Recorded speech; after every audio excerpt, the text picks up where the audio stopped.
So welcome back to This Week in Video Games, and Season of the Splicer is kicking off on May the 11th, which is on Tuesday, plus Bungie recently released the roadmap, so I thought today we could go through the roadmap in detail and see what we've got coming up for the new season. So if you're new around here or find this useful, don't forget to hit that subscribe button down below for all the latest Destiny 2 content and turn on notifications by hitting that bell. Well, Bungie released the roadmap for Season of the Splicer this week, and I thought we could go through it in detail, as there's quite a lot of information on there, but there's some few key points missing as well, and we can discuss that too.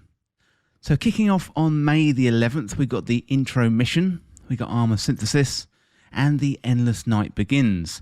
We've also got the new stasis aspect quests, if you're still doing those, plus we get the first new 6-man match-made activity, and that's Override, and that is going to be available on Europa. So with the intro mission, I'd imagine we're going to be introduced to Mithrax, and there's probably going to be a cutscene explaining how the Vex have turned off the sun.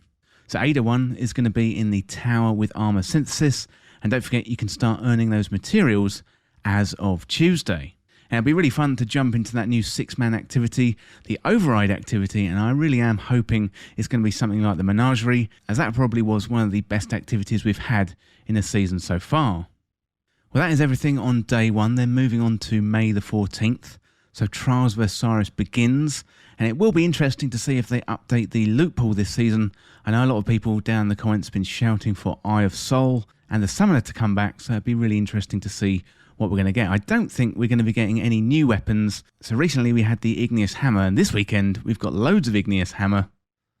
Plus there's the Adept weapons, and we also had the Messenger come back too. So moving on to May the 18th, we've got Iron Banner, and we've got 2 returning weapons and 2 new weapons to get, so it'll be really good to jump into Iron Banner on May the 18th. And then we've got the second Override 6-man activity that is going to be opening up on the moon. So next up, on May the 22nd, we've got the Vault of Glass. So the Vault of Glass is coming back, and hopefully it's going to have a whole load of rewards there as well. So we should have the Vex Mythoclast, Fatebringer, the Vision of Confluence, and loads of other weapons too. So hopefully we're going to be getting a whole swathe of weapons that we're going to discover out there in the Vault of Glass. And it will be really interesting to see what they've changed and what they've kept the same. I think largely it's going to be kept the same, but in the first 24 hours we do have that challenge mode. So if we're jumping into that, then in the first few days of the season, we want to be leveling up and making sure that we're raid ready. It's interesting this time, so getting into the Vault of Glass will be available as a node in the tower rather than on Venus, because we don't have Venus, as that went away at the beginning of Destiny 2. So if you want to jump into the Vault of Glass, there is going to be a node available in the tower. Then on May the 25th, we've got a weekly pinnacle mission, so that is the first one, and that is going to be the weekly mission Expunge. We don't really know too many details about that yet. I would imagine it's going to be a weekly story kind of drip feed activity, much like we had in Season of Arrivals with Eris Morn. We've also got another Override activity, and that is the third and final one that is opening up on the Tangled Shore.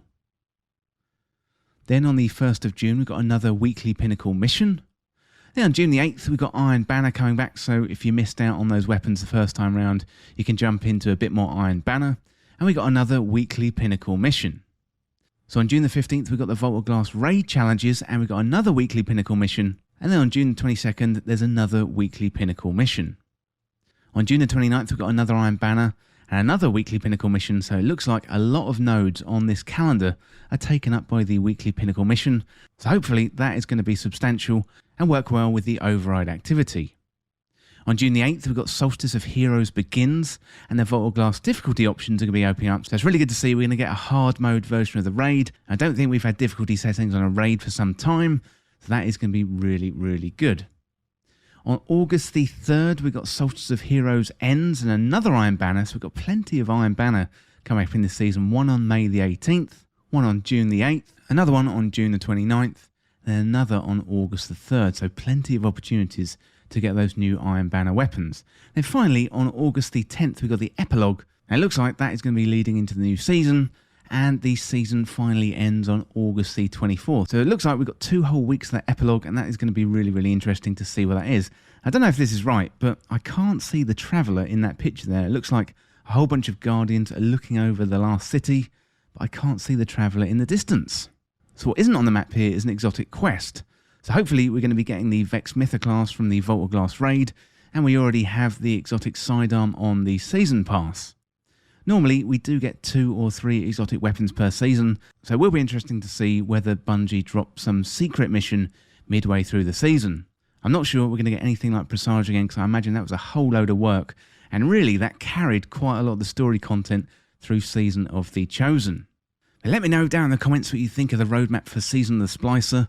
What events are you looking forward to, and what do you think is missing? Well, that is it for the look at the roadmap of Season of the Splicer, and as always, thank you so much for watching. For more Destiny 2 content like this, hit that subscribe button down below and subscribe to This Week in Video Games. If you want to join the community, check out the Discord link in the description, or you can follow me on Twitter at TWIVG Podcast. If you enjoyed this video and found it useful, liking and sharing the video would really help me out. Otherwise, check out the other videos on the channel. Thanks again. See you soon.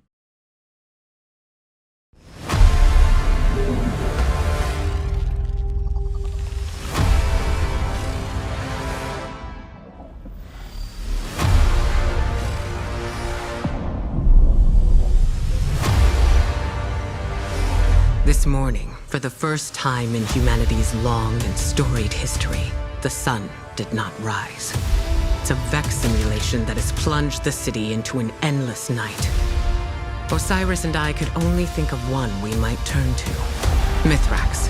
He claims to be among the last sacred splicers, those with the power to commune with machines. Find him, Guardian, before the Vex do. We must splice an entrance to the Vex network. I can guide you, but I cannot follow.